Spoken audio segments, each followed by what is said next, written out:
There's been mud on my soul, there's been anger inside me, there's still unforgiven deeds that now it's time to free. I've been trapped inside so long, don't remember how to live, how much of life has passed me by as I slept inside my dreams. Oh yes, sip the waters too, let them wash all over you.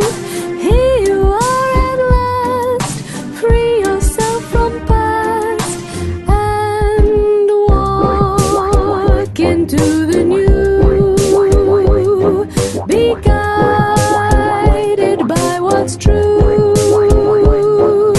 causing no one harm,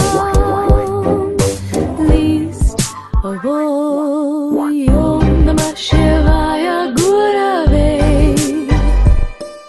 Sat-Chit-Anand Murtaye Nishprapanchaya Shantaya Niralambaya Tejase. Satyam Shivam Sundaram Sansarasaram Abhayankaram Dukhaharam Karunavataram Jyotirmayam Swayambhu Prakritistudaram Shivasmarami Jagat Swami Nirvikaram. Om Shanti. It looks absolutely preposterous that the apostle of love, Jesus, says somewhere, deny your mother and deny your father if you want to follow me. It also looks absolutely absurd and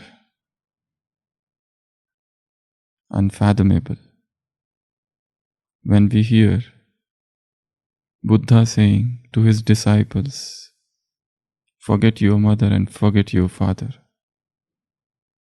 Then only you can come to me.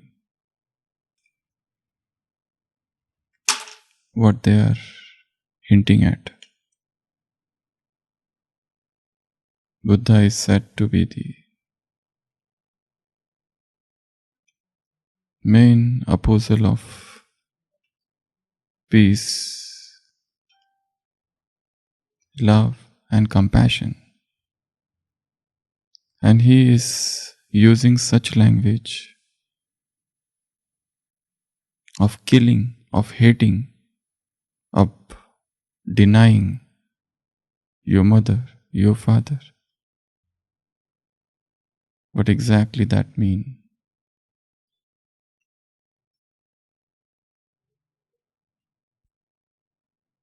A child is born and somewhere deep in the subconscious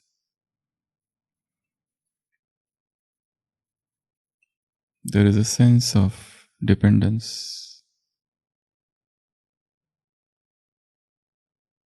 deep attachment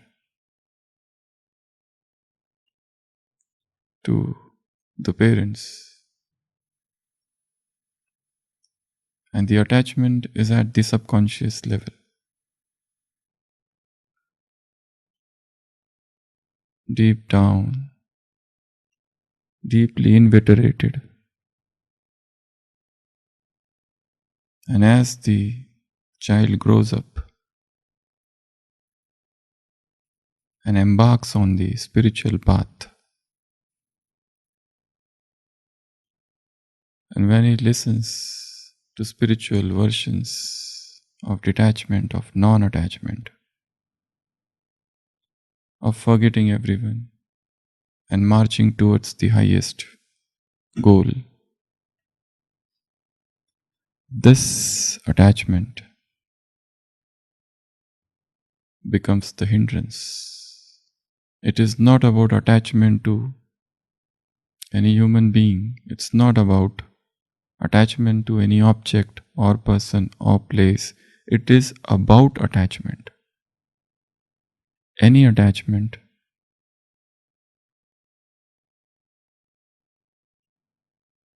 becomes the stumbling block. It pulls you.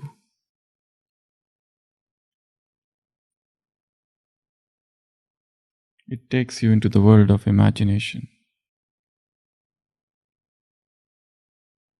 And imagination, as such, has no place in the world of reality. And the path of spirituality is verily the path of truth.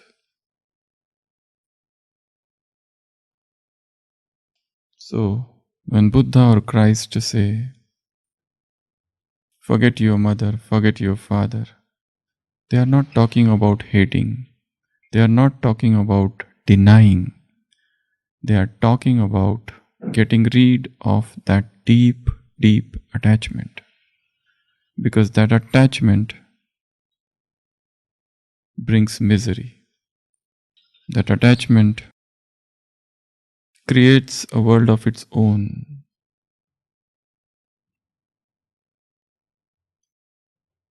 That's why, if you see Indian scriptures,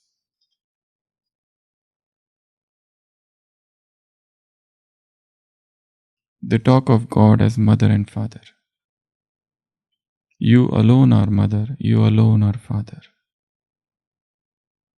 We are your children.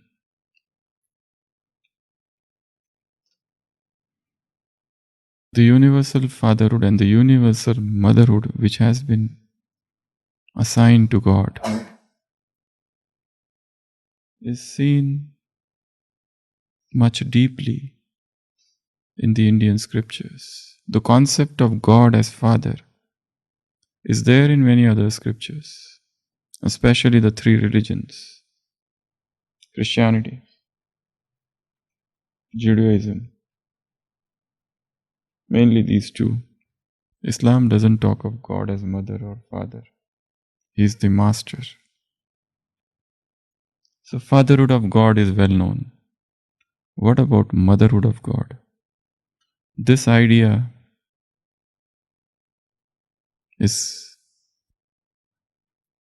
has taken its birth more so in India, that God is our mother. Mother is tenderness. Mother is all about love. Father is about care, protection. It's all about discipline. Mother is about love. Father is about logic, reasoning. Father is brain and mother is heart. And Indians' scriptures mention him as both mother and father. Tvameva matascha pita tvameva. God alone is our mother and God alone is our father. It's not mere imagination, but they really feel it, and feel it very deeply. All the relations of this world have got some selfishness at the center. All relations are oriented in within this deep emotion of selflessness, selfishness. And the relation with God alone is all about selflessness. That's why they have been calling out to God. Oh God, you are mother, you are father, you are my everything. You are wealth, you are intelligence, you are everything. You are my be all and end all.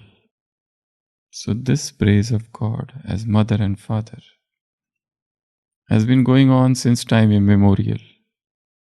And when God actually comes on this planet, He shows this by His words, by His care, by His love, and everything that He does as mother and as father. It's not just imagination, but it is real. Had it been imagination, it would have been an illusion. Then you have to make efforts, attempts to come out of it. A person goes for an interview and the boss asks him, imagine that you are on the 12th floor and the room catches fire, what you will do? The man says, I will stop imagining. So the conception of God as mother and father is not a fancy. It is so true. And you can experience that. And many have experienced that. When He actually comes and shows how He is our mother, how He is our father. You know, a child is playing in the playground. His clothes are dirty. There is a dust. And the father comes. And the child rushes towards the father. He is wearing his shoes. And the father just takes him up. With his child's shoes are already there. His clothes are all dirty. But father doesn't see that. Because there is a sense of love infinite. So also, if you look at the events of Yajna, there was one Boli Dadi, and she used to be in the kitchen all the time.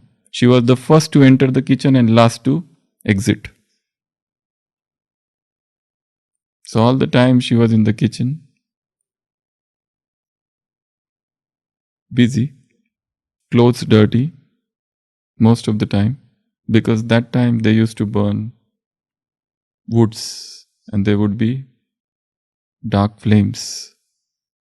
And she would come out to Baba's room and standing outside she would say something. And Baba would say, please come inside. And she would say, no Baba, I cannot come in because my clothes are dirty. Baba says, please come in still. So, the veritable love of God as Father, as Mother. And this love is so selfless, so immaculate. So when the conception of God as Mother and Father is there, it is there to be experienced. So God entered the body of Brahma and showed how God is Mother and how God is Father. Which is better, Mother or Father? Mother. But which is predominant? Baba has said of himself as Baba first. He is not talking of himself as Mother. Why? Yeah, inheritance. You don't get inheritance from mother. It's about inheritance. So he has brought this new concept of inheritance, which is never there before. Christianity talks about the kingdom of heaven, but it doesn't talk of inheritance. So this is an entirely novel concept. That you remember me and you get the inheritance. And which is the inheritance? The inheritance is not here. The inheritance is the kingdom of heaven. What about mother? How he is mother? Sustenance. Even father gives sustenance. Divine sustenance. Celestial sustenance. Unworldly sustenance. This sustenance is not temporal. This sustenance is not terrestrial. It is otherworldly. It is so different, so unique, inconceivable. So God is both mother and father, and what he does as mother and what he or she. We never talk of God as she, but we talk of him as he. Indians show God as mother. Shakti, Durga, Kali, Saraswati, Santoshi, Vaishnavi. Fierce form of Durga. If you look at that picture, it has a very deep meaning. Her eyes are full of love, but her feet is on somebody's dead body. That is death. So on one side is life, on another side is death. She is a loving mother. At the same time, she is wearing the garland of what? Heads. And she is holding a skull. She is terrible. She is love. And yet she is terrible. On one side she is birth, on another side she is death. This is a strange depiction of God. The feminine energy. If you love her, she is mother. She is all love.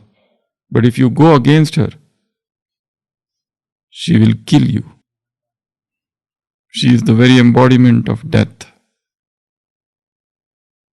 Her tongue is out and blood is dripping from the blood-stained tongue. She looks so fierce, her hair are all scattered. She is walking and stamping the ground. Children fear to look at her. What is this? How can she be mother? And yet she is mother. And yet Indians praise her. And yet Indians worship her, adore her, fall at her feet, plead, implore her. Because this form of hers is a form of death. She is death and birth at the same time. She is love and hate at the same time. She is powerful. And she is beauty. She is dangerous. The peril incarnate. What about God? When He comes, He is also love, but at the same time, one day He will become Dharmaraj, the Lord of Judgment. That time, He will be unsparing, ruthless. Now is the ocean of mercy and ocean of compassion. A time will come when He will become impartial. So this is a strange depiction of God. He is ocean of love. He is ocean of mercy. He is ocean of compassion. At the same time, He is fierce, scaring. So scary. At the same time, He is neutral. Absolutely neutral. He has no business with anyone. Totally detached. He comes, He teaches and goes back. He comes, He gives love and goes back. He comes, He gives sustenance. Yeah, He is that way. He is so detached. And that detachment is His beauty. In fact, detachment is His only beauty. If He is coming here and getting attached to souls, His beauty will diminish. But He remains beautiful all the time. It is an everlasting beauty. And the reason for that beauty is His profound detachment. He remains detached. But when He comes, He is just the ocean of love. He showers love like anything. When He speaks, it is as if the rain of love. When He speaks, it is as if the rain of His compassion upon the souls. He knows that all those who are sitting here, none of them has done the homework which I had given them last time. And yet He behaves as if He has forgotten. He knows. He knows, and yet, He doesn't know. He behaves as if He doesn't know. But Baba has said, and in Gita you will see that there is nothing that I do not know. I know everything. Everything I know. Everything I know and everything is in me. So God is a strange phenomenon. It's a mystery. He has got so many aspects. Baba says, remember me. Sometimes I'm mother, sometimes I'm your father, sometimes you're guru, so you're preceptor, sometimes you're friend, sometimes you are beloved, sometimes the bridegroom. The brides are waiting and the bridegroom is coming. You all are my brides and I am the groom. Here comes the bridegroom. Sometimes he is the gardener, sometimes he is the blacksmith, sometimes he is the goldsmith, sometimes he is the laundryman. He is everything, whatever professions exist in this world, he is that. He is the supreme teacher. So when God is Mata and Pita, he teaches. When God is Mata and Pita, he gives birth, he gives sustenance, he teaches, he tells you, he cleans you. He is the boatman, the ferryman. He has come to ferry you across this ocean of life and death. So this is a beautiful relationship with God. And if you want to understand any person, you need to be around him. Then only you can understand him. You have to be in the vicinity of that person. How will I know about Prime Minister of India? By reading newspapers or reading books on him or what others say about him? No. If I want to really know who is the Prime Minister of India, what is he, I need to go and stay with him in his room. I need to spend time with him. What he does in his spare time. How he starts his day. What exercises he do. I have to spend time with him. I have to be with him. I have to be around him. Go and stay with him. So if you want to know God, you have to go and stay where he stays. If you want to know God, you have to be around him. If you want to know God, you have to be as he is, neutral, detached, absolutely detached. He loves everyone and yet he is beyond everyone. And you want to know him, you have to deny everything which is below. Everything that is body, because he is bodiless. So drop these attachments. When you know your real mother and father, the real love starts. Sannyas is the death of the old you. Sannyas is an initiation, the new life, the new birth. God is the progenitor. So, one of the forms of meditation would be just to go and lie down on his lap and sleep. Without logic, reason, without any rhyme or rhythm, without any conversation or talk, without any thought, I am soul or I am that. He is sitting, I go and sleep on his lap. His caress, he cuddles you up. His loving caress is beyond any cost, immeasurable. So, sometimes love him as mother and sometimes love him as father. He is loving mother and he is loving father. Get lost in his love. And the more you are lost in his love, the world is forgotten. The world of human beings is left behind. Om Shanti.